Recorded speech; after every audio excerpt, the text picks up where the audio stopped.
আপনি অবশ্যই কোনো গাছ দেখে থাকবেন যেখানে অনেক ফল রয়েছে। সেই গাছের ডালগুলি নিজে থেকেই নত হয়ে যায়। কেন? যাতে মানুষ, প্রাণী, এরা সকলে যাতে সেই ফল খুব সহজে গ্রহণ করতে পারেন। এটাই হলো প্রকৃতির শিক্ষা, এটাই হলো প্রকৃতির নিয়ম। মানুষেরও কিছুটা এরকমই হওয়া উচিত। যদি আপনি সাফল্যের চরম সীমায় পৌঁছে যান, অনেক বেশি ধন অর্জন করে ফেলেন, তখন মনে রাখবেন যে আপনি যেন অহংকারী না হয়ে পড়েন। বিনম্র থাকতে হবে। সেই ধনকে ব্যবহার করতে হবে উচিত কাজের জন্য। সেই ধনের দ্বারা সমাজের মঙ্গল করা উচিত। সকল মানুষকে সাহায্য করা উচিত যাদের ধনের অভাব আছে। যদি ধনী হওয়া সত্ত্বেও আপনি ধনের সদ্ব্যবহার এই সমাজের মঙ্গলের জন্য, তার ভালোর জন্য না করেন, যদি আপনি ধন দান না করেন, তাহলে এই ধন অহংকার রূপী বিষে পরিণত হয়ে আপনাকেই নাশ করবে। তাই ফলে ভরা গাছের মতো নত হয়ে থাকুন, বিনম্র হয়ে থাকুন। কখনো কখনো এমন সময় আসবে যখন আমাদের আপনজনের থেকে সাহায্য চাইতে হয়। আমরা সাহায্য চাই আর তারা সাহায্য করেও দেন, আমাদের সংকট থেকে মুক্তও করে দেন। কিন্তু যখন এই সময় বদলে যায়, যখন সুখের সময় আমাদের জীবনে আসে, তখন আমাদের মনে একটা অহংবোধ জেগে ওঠে। মনে হয় উপকার আবার কি? সেই ব্যক্তি সাহায্য করেছিলেন তাতে কি? উনি তো নিজের কর্তব্য পালন করছিলেন। সেই ব্যক্তি আমাদের ধন দিয়েছিলেন যখন প্রয়োজন ছিল, তো আমরা সেই ধন তো ফিরিয়ে দিয়েছি, উপকার কিসের? এই ভাবনা অনুচিত। যদি কোনো ব্যক্তি আপনাকে সাহায্য করে থাকে যখন কেউ করেনি, যখন আপনার সবথেকে বেশি প্রয়োজন ছিল, সেই সাহায্য অমূল্য, আর সেটা উপকারী বটে। যদি কেউ উপকার করেন, তাহলে বিনম্র চিত্তে ভালোবেসে আজীবন তার উপকারের প্রতি কৃতজ্ঞ থাকুন। কারণ সত্যি কথা বলতে এই সংসারে উপকার করার মতো ব্যক্তি খুব কম রয়েছেন, আর উপকারের কথা মনে রাখেন এমন কৃতজ্ঞ ব্যক্তি আরো কম। সেই জন্য জীবনে কৃতজ্ঞ থাকুন আর আমার সাথে ভালোবেসে বলুন, রাধা রাধা। এবার ধরুন আমাকে দ্বারকা থেকে হস্তিনাপুর যেতে হবে, আর পথে আমি প্রত্যেকটা এমন স্থানে দাঁড়াচ্ছি যেখানে আমার মন আপ্লুত করার মতো কোনো দৃশ্য দেখতে পাচ্ছি, বা কোনো ব্যক্তিকে দেখতে পাচ্ছি, বা কোনো প্রসঙ্গ দেখতে পাচ্ছি, বা কোনো নাটক দেখতে পাচ্ছি। তাহলে কি আমি কখনো হস্তিনাপুরে উচিত সময়ে পৌঁছতে পারবো? কখনোই নয়। মানুষকেও ঠিক এই কথাটাই মাথায় রাখতে হবে। মানুষ মনের মধ্যে একটা লক্ষ্য স্থির করেন, সেই পথে অগ্রসর হয়ে পড়েন। এবার সেই পথে এগোতে এগোতে অনেক মানুষজন, অনেক ঘটনা, অনেক সমস্যা চলে আসে, যার ফলে তার মন বিচলিত হয়ে পড়ে। যদি মন বিচলিত হয়ে যায়, তাহলে লক্ষ্যের প্রতি কিভাবে একাগ্রচিত্ত হবেন? সেই জন্য অত্যন্ত আবশ্যক যে আপনি সময়ের সদ্ব্যবহার করুন সেই পথে চলার জন্য। সেই পথে সামনে এগোতে থাকুন, চোখ থাকবে শুধু লক্ষ্যের দিকে। যখনই আপনি বুঝবেন যে আপনি লক্ষ্যভ্রষ্ট হচ্ছেন, আবার সেই পথে নিজেকে টেনে আনুন। ঠিক এইভাবেই এগোতে থাকুন, সাফল্যের শিখরে গিয়ে পৌঁছন, আর সেখানে গিয়ে আনন্দের সাথে উচ্চ স্বরে বলুন, রাধা রাধা। এগুলো হলো নিম পাতা। যদি এগুলো চেখে দেখেন, তাহলে মুখ বিকৃত হবে। এগুলো কি তেঁতো খেতে, হে নারায়ণ! এর থেকে বেশি তিক্ত সংসারে আর কিছুই হতে পারে না। হয়তো আপনি এগুলো ফেলেও দেবেন, কিন্তু যদি এই স্বাদের ঊর্ধ্বে উঠে এই নিমের বিষয়ে আপনারা জানতে চেষ্টা করেন, তাহলে আপনি জানতে পারবেন যে এই নিম কতটা বেশি গুরুত্বপূর্ণ, কত গুরুত্বপূর্ণ ওষুধ, আর আমাদের শরীরের জন্য কতটা বেশি লাভজনক। এই নিম, এর মধ্যে অনেক রোগের উপশম নিহিত রয়েছে। এবার জীবনে আমরা বিভিন্ন মানুষের সাথে পরিচিত হই, নেত্র দ্বারা তাদের দেখি, কিন্তু তাদের আমরা খুব একটা পছন্দ করি না। সেক্ষেত্রে আমাদের কি করা উচিত? অন্তর মন দিয়ে তাদের দেখা উচিত। ওনাদের রূপ রং নয়, ওনাদের ব্যবহার, ওনাদের গুণাবলী দেখা উচিত। কারণ হতে পারে ঠিক যেমন নিম পাতা বাস্তবে খুব তেঁতো কিন্তু আমাদের শরীরের পক্ষে লাভজনক, সেইভাবেই এইসব মানুষ যাদের দেখলে আমাদের ভালো লাগে না, যাদের রূপ রং আমাদের পছন্দ হয় না, হয়তো সেই মানুষগুলোই আমাদের জীবনকে পূর্ণরূপে পাল্টে দিতে পারেন। হতে পারে তাদের মধ্যে এমন ক্ষমতা রয়েছে, আমাদের সুখ, শান্তি, প্রেরণা প্রদান করতে পারেন, আমাদের দুঃখ হরণ করতে পারেন, আমাদের পথ দেখাতে পারেন। সেই জন্য যখনই কোনো ব্যক্তিকে দেখবেন, চর্মচক্ষু নয় অন্তর্মন দিয়ে দেখবেন, রূপ রং নয় গুণাবলী দেখবেন, মানুষকে আরো ভালোভাবে বুঝতে পারবেন। আর এই মন প্রসন্ন হয়ে বলবে, রাধা। আমি দ্বারকাধীশ এবং আমার সভাতে বিভিন্ন সময় বিভিন্ন ধরনের মানুষ আসেন, নিজেদের দাবি নিয়ে, নিজেদের ইচ্ছে নিয়ে। কখনো কেউ ভোজন চান, আবার কখনো কেউ ওষুধ, কখনো কেউ বস্তু চান, কেউ আবার চান বস্ত্র, কারোর জ্ঞান চাই, কারোর ধন চাই, আবার কারোর বাসস্থান। অনেক সময় আমি এই অনুরোধ, এই ইচ্ছে পূর্ণ করি না।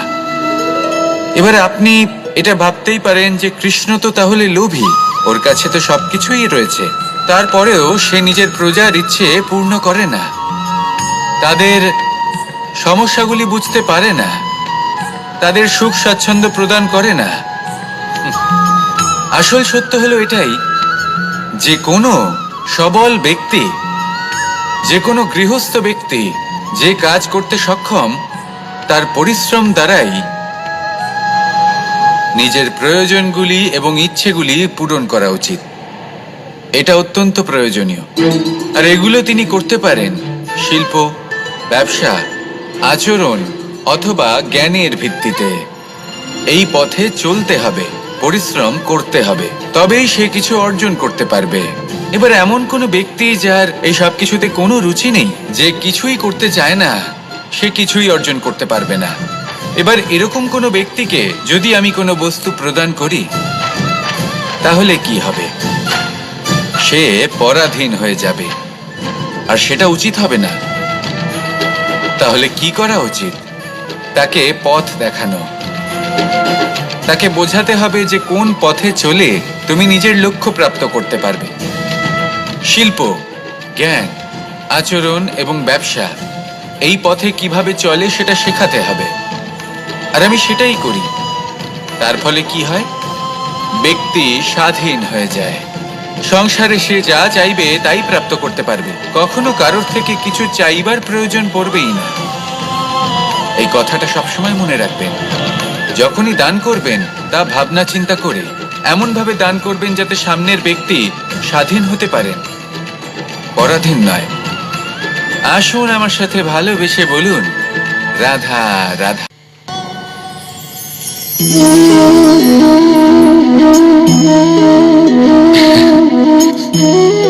ঘুমের মধ্যে আমরা বিভিন্ন ধরনের স্বপ্ন দেখি, কিছু সুখের, কিছু দুঃখের, কিছু অত্যন্ত ভয়ানক। কিন্তু সত্যি কথা বলতে এর উপর আমাদের কোনো নিয়ন্ত্রণ নেই। কিন্তু আমি এমনও কিছু ব্যক্তিকে দেখেছি যারা খোলা চোখে স্বপ্ন দেখেন এবং তা যাপন করেন। নিজেদের একটা আলাদা স্বপ্ন নগরী আছে ওনাদের, সেখানেই জীবন যাপন করেন। আসল বাস্তবটা কি তাতে ওনাদের কিছুই যায় আসে না। এমন কিছু মানুষ আছেন যাদের কাছে বিন্দুমাত্র জ্ঞান নেই, সে না হয় ঠিক আছে, কিন্তু জ্ঞান এমন ভাবে প্রদান করবেন যে মনে হবে সংসারের সমস্ত জ্ঞান তাদের কাছেই রয়েছে। এমন কিছু মানুষ আছেন যারা ভালোবাসতে জানেন না, আর তাও আমি মেনে নিলাম। কিন্তু কথা এমন ভাবে বলবেন তাতে মনে হবে যেন প্রেমের বিষয়ে সবকিছু শুধুমাত্র ইনিই জানেন। এবার আমি এমন কথা অবশ্যই বলছি না যে আপনি এরকম করেন, কিন্তু যদি কোনো ব্যক্তি এরকম করেন তাহলে তার এটা মাথায় রাখা উচিত যে সেই ব্যক্তি অন্য কারোর সাথে নয়, নিজের সাথে অনুচিত করছেন। কারণ এমন কাজ করে উনি নিজের দোষ, নিজের অপগুণ সংসারের কাছে নয়, নিজের কাছে লুকোচ্ছেন। আপনি যদি নিজেকে বুঝতে না পারেন, সম্পূর্ণরূপে নিজেকে আকলন না করেন, নিজের অপগুণ, নিজের দোষ পূর্ণরূপে না বুঝতে পারেন, তাহলে এটা কি করে বুঝবেন যে নিজেকে কিভাবে শুধরে নিতে হবে? আপনাকে নিজের সত্য স্বীকার করতেই হবে, তারপরেই আপনি নিজেকে পরিবর্তন করতে পারবেন। তাহলে স্বপ্নে নয়, বাস্তবে বাঁচুন। বিগত দিনের কিছু কথা মনে পড়ে গেল। এক অদ্ভুত ঘটনা যা অমূল্য শিক্ষা দিয়ে যেতে পারে। বিষয় হলো যক্ষের সাথে যুধিষ্ঠিরের কথোপকথন। একবার যক্ষ যুধিষ্ঠিরকে জিজ্ঞেস করলেন, ওনাকে বললেন যে আমার কিছু প্রশ্নের উত্তর যদি আপনি দিতে পারেন তাহলে আমি আপনার বাকি ভ্রাতাগণকে আবার জীবিত করে তুলব। সেগুলোর মধ্যে খুব গুরুত্বপূর্ণ আর কঠিন একটা প্রশ্ন ছিল, এই সংসারের সব থেকে শ্রেষ্ঠ আশ্চর্য কোনটি? এই প্রশ্ন আমি আপনাকে জিজ্ঞেস করছি। এবার কেউ বলবেন স্বর্ণ দ্বারা নির্মিত লঙ্কা, এটি হলো সংসারের সব থেকে বড় আশ্চর্য। কেউ বলবেন বরফে ঢাকা সেই পর্বত যা আকাশ স্পর্শ করে। কেউ বলবেন সেই সমুদ্র যার গভীরতা মাপা অসম্ভব ব্যাপার। কেউ বলবেন সেই বায়ু যা আমরা দেখতে পাই না কিন্তু তা আমাদের জীবন দান করে। সংসারের সব থেকে বড় আশ্চর্য কি, সেই প্রশ্নের উত্তর যুধিষ্ঠির দিয়েছিলেন, আর তা ছিল শ্রেষ্ঠ উত্তর এবং উচিত। উনি বলেছিলেন যে সংসারে প্রতিদিন কোনো ব্যক্তি জন্ম লাভ করেন আর কোনো ব্যক্তি মৃত্যুও লাভ করেন। এবার এই কথাটা সবাই জানেন, সবাই বোঝেন যে যখন জন্মেছি তখন কোনো একদিন আমিও অবশ্যই মৃত্যু লাভ করব। এবার যখন এই কথা প্রত্যেকটা মানুষ জানেন, তখন কেন প্রত্যেক মানুষ এই চিন্তায় থাকেন, এই নিয়ে কষ্ট পান, এই নিয়ে ব্যাকুল হয়ে থাকেন যে উনি একদিন মৃত্যু লাভ করবেন, তার থেকে দূরে পালাতে চেষ্টা করেন? বলেন যে আমি মৃত্যু লাভ করতে চাই না।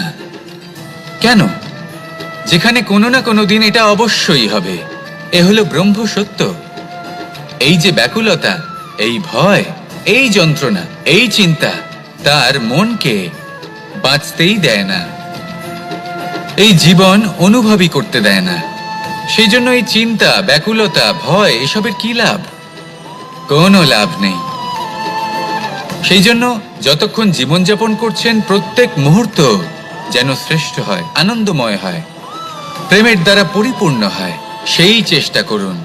চেষ্টা করুন যাতে আপনি যে কাজ করছেন তার দ্বারা যেন অন্যের মঙ্গল হয়। এই প্রচেষ্টাই আপনার জীবনকে প্রসন্নতা আর প্রেম দ্বারা ভরিয়ে তুলবে। এই মন সুপ্রসন্ন হয়ে বলবে রাধা রাধা। এবার যদি আপনাকে জিজ্ঞেস করা হয় যে সব থেকে বেশি শক্তির অনুভব কোথা থেকে করা সম্ভব, তখন কেউ কেউ বলবেন পুষ্টিকর আহার গ্রহণ করলে, ব্যায়াম করলে, কেউ বলবেন ধন লাভ করলে, বন্ধুদের থেকে, পরিবারের থেকে, আদি ইত্যাদি। এইভাবে আপনি শক্তির অনুভব অবশ্যই করতে পারেন, কিন্তু সব থেকে বেশি শক্তির অনুভব যদি আপনি করতে চান তাহলে তা পাবেন শুধু একতার দ্বারা, সংগঠনের দ্বারা। যদি আপনাকে উদাহরণ দিই, নিজের এই হাতটাকে দেখুন, 5টা আঙুল রয়েছে।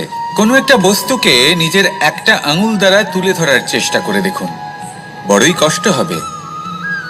তখন আপনি বুঝতে পারবেন যখন এই 5টি আঙুল একত্রিত হয় তখন কোনো কাজ কতটা সহজ হতে পারে। এটাই হলো শক্তি, একতার। সব থেকে ভালো উদাহরণ যদি আপনাকে দিই তাহলে বাঁশি। এই বাঁশি থেকে অত্যন্ত মধুর সুর নির্গত হয় যা সবার মন প্রসন্ন করে দেয়। এই কথা সত্যি, কিন্তু এই বাঁশি আমি একটা বা দুটো আঙুল দিয়ে বাজাতে পারবো না। আমাকে প্রত্যেকটা আঙুল ব্যবহার করতেই হবে, তবেই এর থেকে মধুর সুর নির্গত হবে যা সকলকে প্রসন্ন করবে, ঠিক কিনা? ঠিক এইভাবেই যদি আপনি চান যে আপনার জীবনরূপী বাঁশি থেকেও মধুর সুর নির্গত হোক বা সবার মনকে প্রসন্ন করে তুলুক, তাহলে আপনাকেও জীবনে একতা নিয়ে আসতেই হবে। আপনি একাও কর্ম করতে পারেন, পথ চলতেও পারেন, সামনেও এগোতে পারেন, সাফল্যও লাভ করতে পারেন। কিন্তু যখন সকলে একসাথে এগোবেন, সেই পথে চলবেন, সেই কর্মই করবেন, তখন লক্ষ্যে অবশ্যই পৌঁছবেন, সাফল্য অবশ্যই লাভ করবেন। কিন্তু সেই সাফল্য এবং তার আনন্দর সংমিশ্রণটাই একটু অন্যরকম হবে। তাই জীবনে ঐক্যবদ্ধ হন, একসাথে মিলে এগোতে থাকুন, আর আমার সাথে ভালোবেসে বলুন রাধা রাধা। 2 ধরনের আবেগ রয়েছে যার কোনো মূল্য নেই। আমার কথার অর্থ এটা নয় যে এদের কোনো গুরুত্ব নেই, গুরুত্ব যথেষ্টই রয়েছে, শুধু এদের জন্য আপনাকে কোনো মূল্য দিতে হয় না। প্রথম আবেগ হলো আনন্দ, প্রসন্নতা। এটা আপনি যে কোনো জায়গায় খুঁজে পেতে পারেন যদি আপনি খুঁজে পেতে চান। আপনি কোনো পুষ্পের সৌন্দর্য দেখে প্রসন্ন হতে পারেন। বায়ুর কারণে যখন একটি বৃক্ষ শিহরিত হয় সেটা দেখে আপনি প্রসন্ন হতে পারেন। একটা ছোট্ট শিশুর কলরব শুনেও আপনি প্রসন্ন হতে পারেন। একটা ক্রন্দনরত বালককে হাসিয়ে আপনি প্রসন্ন হতে পারেন। সবকিছু আপনার উপর নির্ভরশীল। সেখানে আরেকটি আবেগ হলো দুশ্চিন্তা। মানুষ বড়ই দুশ্চিন্তা করতে থাকে। আজ আমি এই কাজ করেছি, সেই বিষয়ে চিন্তা। আজ আমি এই কাজ করতে পারিনি, সেই বিষয়ে চিন্তা। কাল আমাকে এই কাজ করতে হবে, সেই নিয়ে চিন্তা। আমি কি সেই কাজটা করতে পারবো, সেই বিষয়েও দুশ্চিন্তা। চিন্তা সর্বত্র রয়েছে, যার জন্য মূল্য দিতে হয় না। যত চান আপনি একত্রিত করতে পারেন। একটা গুরুত্বপূর্ণ কথা মনে রাখবেন, প্রসন্নতা জীবনের একটা নতুন সূত্রপাত। সেখানে দুশ্চিন্তা হলো জীবনের চিতার সমান। এবার এই দুটি আবেগ হলো মূল্যহীন, দুটোই আপনার সামনে আছে। কোনটা চয়ন করবেন আপনি, দুশ্চিন্তা নাকি প্রসন্নতা? সিদ্ধান্ত। আপনি অবশ্যই কোনো গাছ দেখে থাকবেন যেখানে অনেক ফল রয়েছে। সেই গাছের ডালগুলি নিজে থেকেই নত হয়ে যায়। কেন? যাতে মানুষ, প্রাণী, এরা সকলে যাতে সেই ফল খুব সহজে গ্রহণ করতে পারেন। এটাই হলো প্রকৃতির শিক্ষা, এটাই হলো প্রকৃতির নিয়ম। মানুষেরও কিছুটা এরকমই হওয়া উচিত। যদি আপনি সাফল্যের চরম সীমায় পৌঁছে যান, অনেক বেশি ধন অর্জন করে ফেলেন, তখন মনে রাখবেন যে আপনি যেন অহংকারী না হয়ে পড়েন। বিনম্র থাকতে হবে। সেই ধনকে ব্যবহার করতে হবে উচিত কাজের জন্য। সেই ধনের দ্বারা সমাজের মঙ্গল করা উচিত। সকল মানুষকে সাহায্য করা উচিত যাদের ধনের অভাব আছে। যদি ধনী হওয়া সত্ত্বেও আপনি ধনের সদ্ব্যবহার এই সমাজের মঙ্গলের জন্য, তার ভালোর জন্য না করেন, যদি আপনি ধন দান না করেন, তাহলে এই ধন অহংকার রূপী বিষে পরিণত হয়ে আপনাকেই নাশ করবে। তাই ফলে ভরা গাছের মতো নত হয়ে থাকুন, বিনম্র হয়ে থাকুন। কখনো কখনো এমন সময় আসবে যখন আমাদের আপনজনের থেকে সাহায্য চাইতে হয়। আমরা সাহায্য চাই আর তারা সাহায্য করেও দেন, আমাদের সংকট থেকে মুক্তও করে দেন। কিন্তু যখন এই সময় বদলে যায়, যখন সুখের সময় আমাদের জীবনে আসে, তখন আমাদের মনে একটা অহংবোধ জেগে ওঠে। মনে হয় উপকার আবার কি, সেই ব্যক্তি সাহায্য করেছিলেন তাতে কি, উনি তো নিজের কর্তব্য পালন করছিলেন। সেই ব্যক্তি আমাদের ধন দিয়েছিলেন যখন প্রয়োজন ছিল, তো আমরা সেই ধন তো ফিরিয়ে দিয়েছি, উপকার কিসের? এই ভাবনা অনুচিত।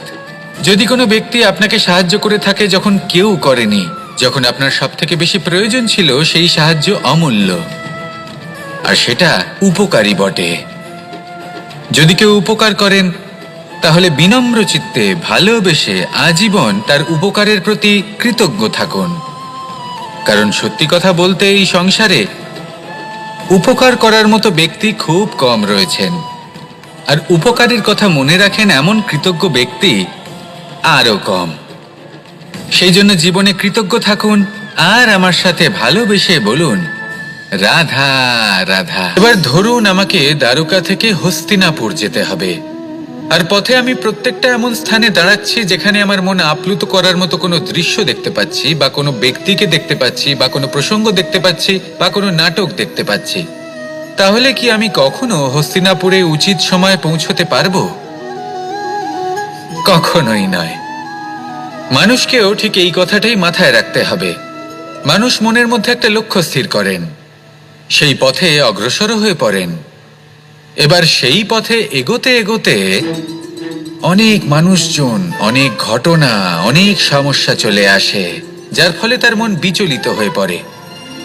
যদি মন বিচলিত হয়ে যায়, তাহলে লক্ষ্যের প্রতি কিভাবে একাগ্রচিত্ত হবেন?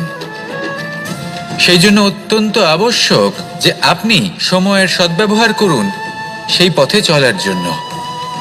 সেই পথে সামনে এগোতে থাকুন, চোখ থাকবে শুধু লক্ষ্যের দিকে। যখনই আপনি বুঝবেন যে আপনি লক্ষ্যভ্রষ্ট হচ্ছেন, আবার সেই পথে নিজেকে টেনে আনুন।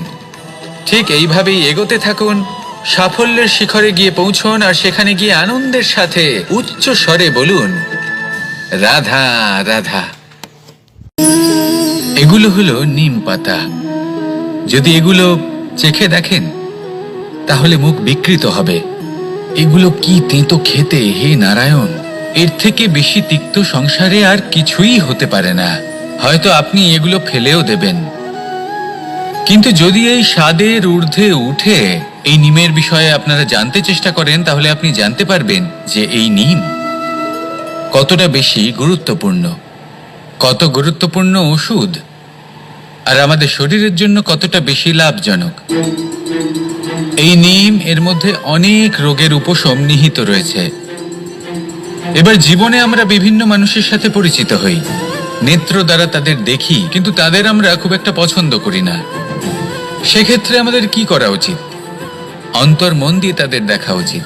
ওনাদের রূপ রং নয়, ওনাদের ব্যবহার, ওনাদের গুণাবলী দেখা উচিত। কারণ হতে পারে ঠিক যেমন নিম পাতা বাস্তবে খুব তেতো কিন্তু আমাদের শরীরের পক্ষে লাভজনক, সেইভাবেই এইসব মানুষ যাদের দেখলে আমাদের ভালো লাগে না, যাদের রূপ রং আমাদের পছন্দ হয় না, হয়তো সেই মানুষগুলোই আমাদের জীবনকে পূর্ণরূপে পাল্টে দিতে পারেন। হতে পারে তাদের মধ্যে এমন ক্ষমতা রয়েছে, আমাদের সুখ, শান্তি, প্রেরণা প্রদান করতে পারেন, আমাদের দুঃখ হরণ করতে পারেন, আমাদের পথ দেখাতে পারেন। সেই জন্য যখনই কোনো ব্যক্তিকে দেখবেন, চর্মচক্ষু নয় অন্তর্মন দিয়ে দেখবেন, রূপ রং নয় গুণাবলী দেখবেন, মানুষকে আরো ভালোভাবে বুঝতে পারবেন। আর এই মন প্রসন্ন হয়ে বলবে, রাধা। আমি দ্বারকাধীশ এবং আমার সভাতে বিভিন্ন সময় বিভিন্ন ধরনের মানুষ আসেন, নিজেদের দাবি নিয়ে, নিজেদের ইচ্ছে নিয়ে। কখনো কেউ ভোজন চান, আবার কখনো কেউ ওষুধ, কখনো কেউ বস্তু চান, কেউ আবার চান বস্ত্র। কারোর জ্ঞান চাই, কারোর ধন চাই, আবার কারোর বাসস্থান। অনেক সময় আমি এই অনুরোধ, এই ইচ্ছে পূর্ণ করি না। এবার আপনি এটা ভাবতেই পারেন যে কৃষ্ণ তো তাহলে লোভী, ওর কাছে তো সবকিছুই রয়েছে, তারপরেও সে নিজের প্রজার ইচ্ছে পূর্ণ করে না, তাদের সমস্যাগুলি বুঝতে পারে না, তাদের সুখ স্বাচ্ছন্দ্য প্রদান করে না। আসল সত্য হলো এটাই যে কোনো সবল ব্যক্তি, যে কোনো গৃহস্থ ব্যক্তি যে কাজ করতে সক্ষম, তার পরিশ্রম দ্বারাই নিজের প্রয়োজনগুলি এবং ইচ্ছেগুলি পূরণ করা উচিত। এটা অত্যন্ত প্রয়োজনীয়। আর এগুলো তিনি করতে পারেন শিল্প, ব্যবসা, আচরণ অথবা জ্ঞানের ভিত্তিতে। এই পথে চলতে হবে, পরিশ্রম করতে হবে, তবেই সে কিছু অর্জন করতে পারবে। এবার এমন কোনো ব্যক্তি যার এই সব কিছুতে কোনো রুচি নেই, যে কিছুই করতে চায় না, সে কিছুই অর্জন করতে পারবে না। এবার এরকম কোনো ব্যক্তিকে যদি আমি কোনো বস্তু প্রদান করি, তাহলে কি হবে?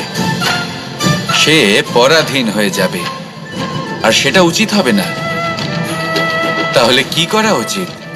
তাকে পথ দেখানো, তাকে বোঝাতে হবে যে কোন পথে চলে তুমি নিজের লক্ষ্য প্রাপ্ত করতে পারবে। শিল্প, জ্ঞান, আচরণ এবং ব্যবসা, এই পথে কিভাবে চলে সেটা শেখাতে হবে। আর আমি সেটাই করি। তার ফলে কি হয়? ব্যক্তি স্বাধীন হয়ে যায়। সংসারে সে যা চাইবে তাই প্রাপ্ত করতে পারবে, কখনো কারোর থেকে কিছু চাইবার প্রয়োজন পড়বেই না। এই কথাটা সবসময় মনে রাখবেন। যখনই দান করবেন তা ভাবনা চিন্তা করে এমন ভাবে দান করবেন যাতে সামনের ব্যক্তি স্বাধীন হতে পারেন, পরাধীন নয়।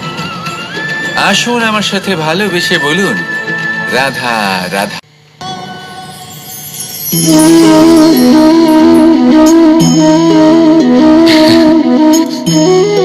ঘুমের মধ্যে আমরা বিভিন্ন ধরনের স্বপ্ন দেখি, কিছু সুখের, কিছু দুঃখের, কিছু অত্যন্ত ভয়ানক। কিন্তু সত্যি কথা বলতে এর উপর আমাদের কোনো নিয়ন্ত্রণ নেই। কিন্তু আমি এমনও কিছু ব্যক্তিকে দেখেছি যারা খোলা চোখে স্বপ্ন দেখেন এবং তা যাপন করেন। নিজেদের একটা আলাদা স্বপ্নের নগরী আছে ওনাদের, সেখানেই জীবন যাপন করেন। আসল বাস্তবটা কি তাতে ওনাদের কিছুই যায় আসে না। এমন কিছু মানুষ আছেন যাদের কাছে বিন্দুমাত্র জ্ঞান নেই। সে না হয় ঠিক আছে, কিন্তু জ্ঞান এমন ভাবে প্রদান করবেন যে মনে হবে সংসারের সমস্ত জ্ঞান তাদের কাছেই রয়েছে। এমন কিছু মানুষ আছেন যারা ভালোবাসতে জানেন না, আর তাও আমি মেনে নিলাম। কিন্তু কথা এমন ভাবে বলবেন তাতে মনে হবে যেন প্রেমের বিষয়ে সবকিছু শুধুমাত্র ইনিই জানেন। এবার আমি এমন কথা অবশ্যই বলছি না যে আপনি এরকম করেন, কিন্তু যদি কোনো ব্যক্তি এরকম করেন তাহলে তার এটা মাথায় রাখা উচিত যে সেই ব্যক্তি অন্য কারোর সাথে নয়, নিজের সাথে অনুচিত করছেন। কারণ এমন কাজ করে উনি নিজের দোষ, নিজের অপগুণ সংসারের কাছে নয়, নিজের কাছে লুকোচ্ছেন। আপনি যদি নিজেকে বুঝতে না পারেন, সম্পূর্ণরূপে নিজেকে আকলন না করেন, নিজের অপগুণ, নিজের দোষ পূর্ণরূপে না বুঝতে পারেন, তাহলে এটা কি করে বুঝবেন যে নিজেকে কিভাবে শুধরে নিতে হবে? আপনাকে নিজের সত্য স্বীকার করতেই হবে, তারপরেই আপনি নিজেকে পরিবর্তন করতে পারবেন। তাহলে স্বপ্নে নয়, বাস্তবে বাঁচুন। বিগত দিনের কিছু কথা মনে পড়ে গেল, এক অদ্ভুত ঘটনা যা অমূল্য শিক্ষা দিয়ে যেতে পারে। বিষয় হলো যক্ষের সাথে যুধিষ্ঠিরের কথোপকথন। একবার যক্ষ যুধিষ্ঠিরকে জিজ্ঞেস করলেন, ওনাকে বললেন যে আমার কিছু প্রশ্নের উত্তর যদি আপনি দিতে পারেন তাহলে আমি আপনার বাকি ভ্রাতাগণকে আবার জীবিত করে তুলব। সেগুলোর মধ্যে খুব গুরুত্বপূর্ণ আর কঠিন একটা প্রশ্ন ছিল, এই সংসারের সব থেকে শ্রেষ্ঠ আশ্চর্য কোনটি? এই প্রশ্ন আমি আপনাকে জিজ্ঞেস করছি। এবার কেউ বলবেন স্বর্ণ দ্বারা নির্মিত লঙ্কা, এটি হলো সংসারের সব থেকে বড় আশ্চর্য। কেউ বলবেন বরফে ঢাকা সেই পর্বত যা আকাশ স্পর্শ করে। কেউ বলবেন সেই সমুদ্র যার গভীরতা মাপা অসম্ভব ব্যাপার। কেউ বলবেন সেই বায়ু যা আমরা দেখতে পাই না, কিন্তু তা আমাদের জীবন দান করে। সংসারের সব থেকে বড় আশ্চর্য কি, সেই প্রশ্নের উত্তর যুধিষ্ঠির দিয়েছিলেন, আর তা ছিল শ্রেষ্ঠ উত্তর এবং উচিত। উনি বলেছিলেন যে সংসারে প্রতিদিন কোনো ব্যক্তি জন্ম লাভ করেন আর কোনো ব্যক্তি মৃত্যুও লাভ করেন। এবার এই কথাটা সবাই জানেন, সবাই বোঝেন যে যখন জন্মেছি তখন কোনো একদিন আমিও অবশ্যই মৃত্যু লাভ করব। এবার যখন এই কথা প্রত্যেকটা মানুষ জানেন, তখন কেন প্রত্যেক মানুষ এই চিন্তায় থাকেন, এই নিয়ে কষ্ট পান, এই নিয়ে ব্যাকুল হয়ে থাকেন যে উনি একদিন মৃত্যু লাভ করবেন, তার থেকে দূরে পালাতে চেষ্টা করেন? বলেন যে আমি মৃত্যু লাভ করতে চাই না। কেন? যেখানে কোনো না কোনো দিন এটা অবশ্যই হবে। এ হলো ব্রহ্ম সত্য। এই যে ব্যাকুলতা, এই ভয়, এই যন্ত্রণা, এই চিন্তা তার মনকে বাঁচতেই দেয় না, এই জীবন অনুভবই করতে দেয় না। সেই জন্য এই চিন্তা, ব্যাকুলতা, ভয় এসবের কি লাভ? কোনো লাভ নেই। সেই জন্য যতক্ষণ জীবনযাপন করছেন প্রত্যেক মুহূর্ত যেন শ্রেষ্ঠ হয়, আনন্দময় হয়, প্রেমের দ্বারা পরিপূর্ণ হয়, সেই চেষ্টা করুন। চেষ্টা করুন যাতে আপনি যে কাজ করছেন তার দ্বারা যেন অন্যের মঙ্গল হয়। এই প্রচেষ্টাই আপনার জীবনকে প্রসন্নতা আর প্রেম দ্বারা ভরিয়ে তুলবে।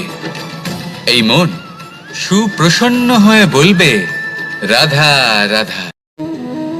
এবার যদি আপনাকে জিজ্ঞেস করা হয় যে সব থেকে বেশি শক্তির অনুভব কোথা থেকে করা সম্ভব, তখন কেউ কেউ বলবেন পুষ্টিকর আহার গ্রহণ করলে, ব্যায়াম করলে। কেউ বলবেন ধন লাভ করলে, বন্ধুদের থেকে, পরিবারের থেকে, আদি ইত্যাদি। এইভাবে আপনি শক্তির অনুভব অবশ্যই করতে পারেন, কিন্তু সব থেকে বেশি শক্তির অনুভব যদি আপনি করতে চান তাহলে তা পাবেন শুধু একতার দ্বারা, সংগঠনের দ্বারা। যদি আপনাকে উদাহরণ দিই, নিজের এই হাতটাকে দেখুন, 5টা আঙুল রয়েছে। কোনো একটা বস্তুকে নিজের একটা আঙুল দ্বারা তুলে ধরার চেষ্টা করে দেখুন, বড়ই কষ্ট হবে। তখন আপনি বুঝতে পারবেন যখন এই 5টি আঙুল একত্রিত হয় তখন কোনো কাজ কতটা সহজ হতে পারে। এটাই হলো শক্তি, একতার। সব থেকে ভালো উদাহরণ যদি আপনাকে দিই তাহলে বাঁশি। এই বাঁশি থেকে অত্যন্ত মধুর সুর নির্গত হয় যা সবার মন প্রসন্ন করে দেয়। এই কথা সত্যি, কিন্তু এই বাঁশি আমি একটা বা দুটো আঙুল দিয়ে বাজাতে পারবো না। আমাকে প্রত্যেকটা আঙুল ব্যবহার করতেই হবে, তবেই এর থেকে মধুর সুর নির্গত হবে যা সকলকে প্রসন্ন করবে, ঠিক কিনা? ঠিক এইভাবেই যদি আপনি চান যে আপনার জীবনরূপী বাঁশি থেকেও মধুর সুর নির্গত হোক বা সবার মনকে প্রসন্ন করে তুলুক, তাহলে আপনাকেও জীবনে একতা নিয়ে আসতেই হবে।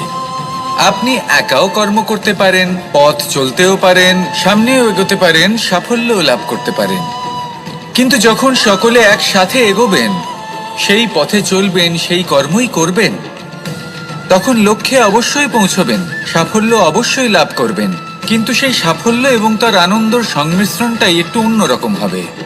তাই জীবনে ঐক্যবদ্ধ হন, একসাথে মিলে এগোতে থাকুন, আর আমার সাথে ভালোবেসে বলুন, রাধা রাধা। দুই ধরনের আবেগ রয়েছে যার কোনো মূল্য নেই। আমার কথার অর্থ এটা নয় যে এদের কোনো গুরুত্ব নেই, গুরুত্ব যথেষ্টই রয়েছে, শুধু এদের জন্য আপনাকে কোনো মূল্য দিতে হয় না।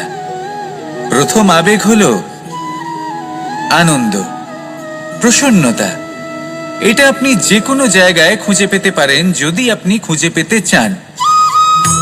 আপনি কোনো পুষ্পের সৌন্দর্য দেখে প্রসন্ন হতে পারেন, বায়ুর কারণে যখন একটি বৃক্ষ শিহরিত হয় সেটা দেখে আপনি প্রসন্ন হতে পারেন, একটা ছোট্ট শিশুর কলরব শুনেও আপনি প্রসন্ন হতে পারেন, একটা ক্রন্দনরত বালককে হাসিয়ে আপনি প্রসন্ন হতে পারেন। সবকিছু আপনার উপর নির্ভরশীল। সেখানে আরেকটি আবেগ হলো দুশ্চিন্তা। মানুষ বড়ই দুশ্চিন্তা করতে থাকে। আজ আমি এই কাজ করেছি, সেই বিষয়ে চিন্তা। আজ আমি এই কাজ করতে পারিনি, সেই বিষয়ে চিন্তা। কাল আমাকে এই কাজ করতে হবে, সেই নিয়ে চিন্তা। আমি কি সেই কাজটা করতে পারবো, সেই বিষয়েও দুশ্চিন্তা। চিন্তা সর্বত্র রয়েছে, যার জন্য মূল্য দিতে হয় না। যত চান আপনি একত্রিত করতে পারেন। একটা গুরুত্বপূর্ণ কথা মনে রাখবেন, প্রসন্নতা জীবনের একটা নতুন সূত্রপাত। সেখানে দুশ্চিন্তা হলো জীবনের চিতার সমান। এবার এই দুটি আবেগ হলো মূল্যহীন, দুটোই আপনার সামনে আছে। কোনটা চয়ন করবেন আপনি, দুশ্চিন্তা নাকি প্রসন্নতা? সিদ্ধান্ত। লক্ষ্যে পৌঁছানো অত্যন্ত কঠিন হয়। কেউ ভাবেন যে কেন এত কঠিন হয়, কেন এত কষ্ট করতে হয় লক্ষ্যে পৌঁছানোর জন্য। এই লক্ষ্য সরলভাবে কেন আমার কাছে চলে আসে না? চলুন আপনাকে একটা কথা বলি, যদি আপনার লক্ষ্য কঠিন না হয় তাহলে তাকে পাওয়া আপনার পক্ষে অসম্ভব হয়ে উঠবে। লক্ষ্যে পৌঁছানোর এই রাস্তায় আপনি যে কড়া রোদের সম্মুখীন হন, যার থেকে আপনি দূরে পালাতে চান, সেই রোদ আপনাকে প্রেরণা যোগায় যে আপনি এগোতে থাকুন। ভাবুন একজন যাত্রী যে কিনা নিজের লক্ষ্যের দিকে যাচ্ছেন, সেই পথে উনি যদি একটু ছায়া পেয়ে যান আর উনি ওখানে বিশ্রাম নেন, তাহলে তার সাথে তার ভাগ্য গভীর নিদ্রায় সেখানে বিলীন হয়ে যায়। তাই পরিশ্রমের করা রোদের থেকে কখনো দূরে পালাবেন না। জীবনে শুধু সামনে এগোতে থাকুন দৃঢ়তার সাথে। আর লক্ষ্য সরল হোক, কঠিন হোক বা অত্যাধিক কঠিন হোক, একটা কথা মনে রাখবেন, যে জীবনের লক্ষ্যে পৌঁছতে পেরেছে সে লক্ষ্য প্রাপ্তির জন্য আফসোস কখনোই করে না। রাধা রাধা। এই সংসারে সাফল্য লাভ করার জন্য জ্ঞানের প্রয়োজন হয়, পরিশ্রমের প্রয়োজন হয়, দৃঢ় নিষ্ঠার প্রয়োজন হয়, নিরন্তর চেষ্টা করা প্রয়োজনীয়। কিন্তু আরো কিছু আছে যা অত্যন্ত প্রয়োজনীয় এবং গুরুত্বপূর্ণ। তা হলো ভালো বন্ধু। তাদের থাকা অত্যন্ত প্রয়োজনীয়। যদি ভালো বন্ধু থাকে তাহলে সময় এলে তারা ঢাল হয়ে আপনাকে সুরক্ষা করবেন। সময় এলে অস্ত্রের মতো শত্রুকে সংহারও করবেন। যদি তিনি জ্ঞানী হন, তাদের মধ্যে সদ্গুণ থাকে, তাহলে এই সব গুণ আপনার মধ্যেও প্রবেশ করবে। তাহলে সাফল্যের জন্য ভালো বন্ধু পাওয়া অত্যন্ত প্রয়োজনীয়। কিন্তু শুধু বন্ধু কেন, ভালো শত্রুও থাকা প্রয়োজনীয়। এবার আপনি ভাববেন, আমি কি বললাম? যদি আপনার জীবনেও ভালো অর্থাৎ শক্তিশালী শত্রু থাকে, তাহলে আপনিও শক্তিশালী হতে থাকবেন। এই শত্রু আপনাকে প্রেরিত করবে আরো বেশি শক্তিশালী হয়ে ওঠার।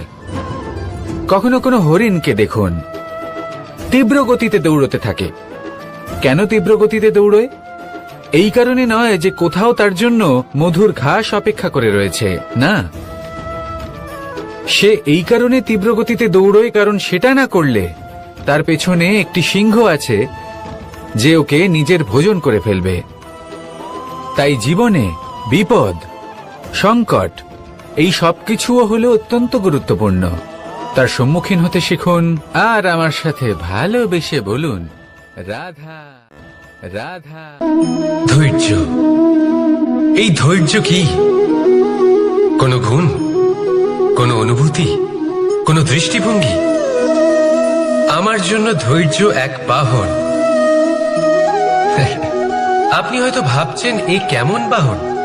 বাহন তো ঘোড়া হতে পারে, হাতি হতে পারে, উটও হতে পারে, কিন্তু ধৈর্যকে বাহন বানানো মানে? চলুন আপনাকে একটা কথা বোঝাই। পৃথিবীতে এমন কোনো বাহন নেই যে তার আরোহীকে আছড়ে ফেলেনি। সেটা উট হোক বা হাতি হোক বা ঘোড়া হোক, চলতে চলতে কখনো নড়বড় করেই বসে। তারপর সেই আরোহী পড়ে কারোর পায়, তারপর পড়ে তার নিজের নজরে। কিন্তু ধৈর্যরূপী বাহন কখনো কাউকে ফেলে না, কখনো না। না সেই আরোহী কারোর পায়ে পড়ে আর না তো নিজের নজরে। কারণ ধৈর্য আপনাকে বিবেক প্রদান করে, বিবেক আপনাকে পরিকল্পনায় সাহায্য করে, আর পরিকল্পনা প্রদান করে আপনাকে শক্তি, আপনার লক্ষ্যের দিকে অগ্রসর হওয়ার। বুঝলেন? ধৈর্যকে সঙ্গে রাখুন, নিজেকে আরো ধৈর্যশীল করে তুলুন। এই ধৈর্যের সাহায্যে আরোহণ করে দেখুন কিভাবে এই বাহন আপনাকে আপনার গন্তব্যে পৌঁছে দেবে। রাধা রাধা। সংসারে এমন একটা ভ্রান্ত ধারণা রয়েছে যে সবকিছু ভাগ্যের দ্বারা পাওয়া যায়, কিন্তু ভাগ্য, প্রারব্ধ এ তো সকলের জন্যই সমান হয়। এটা তো ব্যক্তির উপরে নির্ভরশীল হয়, তার আকাঙ্ক্ষার উপরে নির্ভরশীল হয়, বাসনার উপরে নির্ভরশীল হয়, স্বভাবের উপরে নির্ভরশীল হয় যে উনি সেটা নিয়ে কি করেন। দেখুন, এই প্রসাদ কিন্তু সকলকেই দেওয়া হয়, কিন্তু তা গ্রহণ করবেন কিভাবে সেটা ব্যক্তির উপরে নির্ভর করে। আপনাকে এক উদাহরণ দিই। যেমন ধরুন, দুজন মানুষকে আমি একটা করে মাটির ডেলা দিলাম, সেটা নিয়ে তারা কি করবেন? একজন মানুষ তার ছোট ছোট ডেলা বানাবেন আর পথযাত্রীদের ওপরে ছুঁড়ে মারবেন, হাসি ঠাট্টা করবেন, তাদের বস্ত্র নোংরা করে দেবেন, সেটাতেই উনি আনন্দ পাবেন। অন্যদিকে দ্বিতীয় ব্যক্তি সেই মাটির ডেলা দিয়েই নিজের জন্য একটা কুঁড়ে ঘর বানাবেন। সেই কুঁড়ে ঘর যা রোদেতে, বৃষ্টিতে, ঝড়ে তাকে সুরক্ষিত রাখবে। অনুভূতি, এই অনুভূতি বদলাতে শিখুন। এই অনুভূতি অত্যন্ত গুরুত্বপূর্ণ। ভালোবাসাতেও এই অনুভূতি হলো অত্যন্ত গুরুত্বপূর্ণ। ভালোবাসা সে বন্ধুর সাথে হোক, মা বাবার সাথে হোক, ভাই বোনের সাথে হোক, স্ত্রীর সাথে হোক, যে কারোর সাথে হোক। মনে রাখবেন, এই হলো সেই অনুভূতি যা আপনার ভাগ্য নির্ধারণ করে থাকে। তাহলে আসুন আমার সাথে প্রেমের অনুভূতি নিয়ে বলুন, রাধা রাধা। লক্ষ্য, পথ আর সাফল্য, এই তিনটেই একে অপরের সাথে জড়িত, কিন্তু অনেকবার মানুষ এদের ঠিকভাবে বুঝতে পারেন না। তারা ভাবেন যে যেরকম লক্ষ্য হবে সেরকমই পথ হবে, সেই মতোই লক্ষ্য কঠিন হলে পথ কঠিন হবে, লক্ষ্য সরল হলে পথও সরল হবে। যদি আপনাকে আসল সত্যের সাথে অবগত করাই, তাহলে দেখবেন সবকিছুই এর উল্টো। লক্ষ্য নিজের পথ বানায় না, পথ সেটাই যেটা আপনি স্বয়ং নির্বাচন করে আপনি নিজে বানান। সেই অনুসারেই আপনি আপনার লক্ষ্যে পৌঁছতে পারবেন। সেই জন্য জীবনে যখনই লক্ষ্যে পৌঁছানোর পথের বিষয়ে আপনি কোনো সিদ্ধান্ত নেবেন, তাহলে তা ভেবে চিন্তে নেবেন, কারণ এই পথ অত্যন্ত গুরুত্বপূর্ণ। পথ যদি শুভ হয়, তাহলে লক্ষ্য আপনা থেকেই শুভ হয়ে যায়। তাহলে আসুন আমার সাথে ভালোবেসে বলুন, রাধা রাধা। ভাগ্য আর কর্ম, এই দুই এমন শব্দ যাকে ঘিরে সমগ্র সংসার। কেউ বলে আমার ভাগ্যে এটা ছিল না, যা পেলে আমার জীবন অন্যরকম হতো। কেউ বলে আমার গত জন্মের কর্ম নিশ্চয়ই এমন ছিল, যে কারণে এই জন্মে এরকম ভাগ্য পেয়েছি আমি। এইসব বাদ দিন আর একবার শান্ত চিত্তে ভাবুন। আপনি বুঝতে পারবেন যে ভাগ্য আর কর্ম এই দুই এই জন্মের। তফাৎ শুধুমাত্র এটাই যে যদি ভাগ্যের কথা বলা হয় তাহলে আপনি এই ভাগ্যের থেকে যত বেশি আশা করবেন তত বেশি নিরাশ হবেন আপনি, কারণ এই আশা আপনাকে কর্ম করা থেকে আটকায়। যদি কথা বলা হয় কর্মের, তাহলে নিজের কর্মের প্রতি যত বিশ্বাস রাখবেন তত বেশি সফলতা আপনার কাছে আসবে। তাই একটা কথা মনে রাখবেন, ভাগ্য আপনার কর্ম নির্ধারণ করে না, কিন্তু আপনার কর্ম আপনার ভাগ্যকে অবশ্যই নির্ধারণ করে। রাধা রাধা।